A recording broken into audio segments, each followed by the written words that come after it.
Okay, so here we are with Abel Archer, who just after giving a stomping performance in the Workman's Club.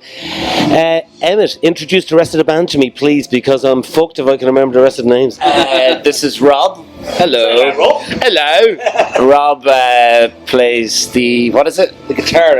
Guitar. The lead guitar. Ooh, fancy. Diarmid plays the lead bass. I do. It's a very important distinction, not just any bass. We all noticed that. Super bass playing there, Diarmid. Neil plays the lead keys with the rhythm guitar. I saw you doing two things at one time, all right, yeah, and an Apple Mac, yeah, and what's this guy doing?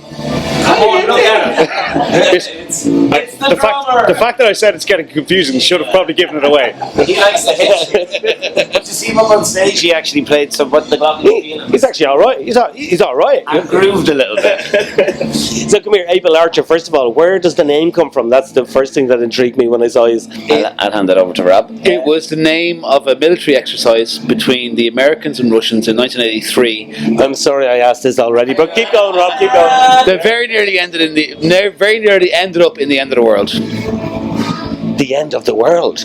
Tell me more. I can't. Basically, there was a Russian in a base who nearly pressed the button but didn't. And had he pressed the button, there would have been end of the world, nuclear holocaust. No one told them it was a war game. And he thought they were actually under attack, and he went to press the button. Scary stuff. I'm sorry I even started. Can we just start again and not talk about this shit? So come here. Where are you all from? I'm from Portlaoise, County Laois. That's going to blow everybody's head off. Cool. Portlaoise, County Laois. And what about the rest of the gang? Where did you pick all this mob up from? They're from Kildare, Dublin. Yeah. All right, so you're kind of mixing the provincial and the city slickers a little bit together. Come here, Emmett. It's kind of, I called it kind of agit rock, but is it very kind of like, where did the songs come from and what is all about? Like, It's a really good question. Horror films. I think we started off with trying to utilize kind of crunchy guitars and dark sounding keys on our first record, and it was all quite dark. And then we tried to brighten it up a little bit on our last record. Not too much now, yeah. And then we're darkening it right back. We're going back. Yeah. Although we did write one happy song actually, which is, but we'll never ever do that again. Yeah, don't. All the best songs in here is miserable. Come on, you don't know that. And from there, what's your trajectory been since you started off? On the up. Yeah, I presume so. So, I think first record was 2 years ago, Finding Our Feet. We released it last November, and I was there. Yes, yeah, and we're going into the studio again this summer, and we're contemplating putting all the songs together for an album, which would be... Why not? Do it. Why not? Yeah. Because the whole music world has become so flexible in terms of recording an album or a single. Do you remember Ash recorded something like 20 singles, one every month or something like that? Yeah. And I'm a big Ash fan. It didn't work. But it's weird if people... There was a concern for a while there that people weren't consuming albums, and people were kind of worried that we'll do singles, we do EPs. I think for a band coming up like ourselves, it would EP probably makes more sense to get a bit of a following, and then an album to really go at it. Absolutely. And when you think about the concept of an album, the reason there was a 12-track album was because there happened to be a piece of plastic that happened to fit that amount of tunes. You know what I mean? So an album can be 4 or 16 or 24 songs or whatever. Or if you're like Megacone, who are playing upstairs at the moment, 4, and it'll still be 40 minutes of really progressive stuff, So are you going on to the next phase then? Has this EP have you learned something from doing it? Are you ready to move on to a new exciting kind of phase? Well, with this EP, we found that as we put out the singles from it, they were all really well received, and when we put them out as a collection of songs together on a record, people kind of got a bit confused by it, because following the first record, which had a really consistent sound, we tried to push what we were doing and wrote the 4 songs that we picked were quite different, and on a record together it came across as that. So we've decided, I think it's kind of organic more so, that I write all the band's music on a laptop at home, and then I send it to Emma. Emma writes the lyrics, and the lads make it into songs. So we've about 6 new tunes, 3 of which we played tonight, and pretty happy all told with how they came out. And another 3 on the boil, and we'd like to take those, and there's a bit more of a consistent sound with them, and I think it's harking back a little bit to the first record. So, and yeah, we gotta get it out of here.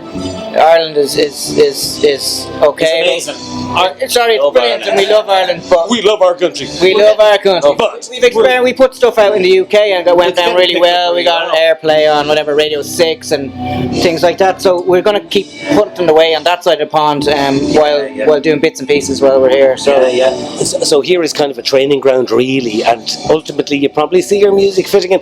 We had a band called Clockwork Orchestra here last month. You saw them, of course, and they're kind of almost oddest, most brilliant thing I've ever seen. I I didn't know what to think of it, but sorry, Yeah, but it was extraordinarily good. But they're much better known abroad, so get the hell out of here, man.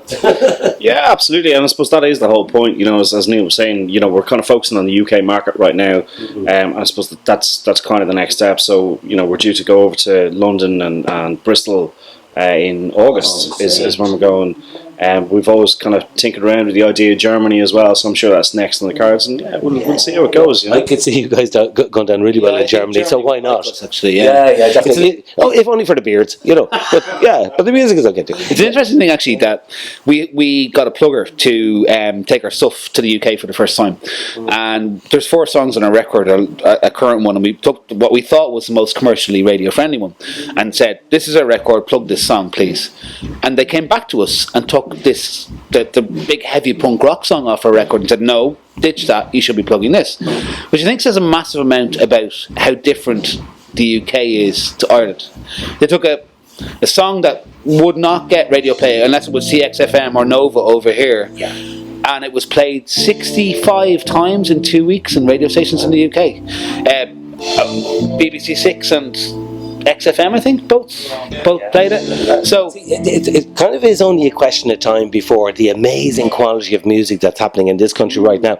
It's just too small a marketplace, and it has to seep out somewhere. So I suppose the obvious market is the UK. You know, it's 10 times bigger than us, for God's sake. You know, and it's got a great music heritage. Yeah, no, I completely agree. I think there's probably a spotlight on a certain genre within Dublin. That always kind of happens, and it kind of moves.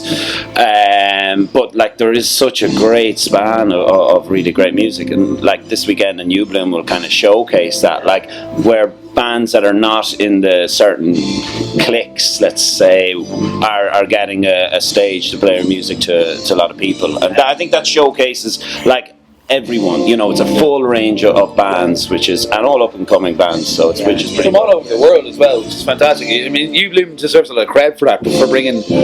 We played the first one here 2 years ago, and I'm pretty certain on the night we were on there was a band from Israel, a band from Barcelona, and 2 bands from Dublin. Oh no, a band from Norway. And The Norwegians are invading again. Yeah. We just can't keep the buggers away. Absolutely. I know, it's great, and hats off to you, Bloom. It's going to be a great couple of days over the weekend as well. So, Abel Archer, when are we going to see us next after you, Bloom, at the weekend? Well, actually, our next 2 shows are in London and Bristol.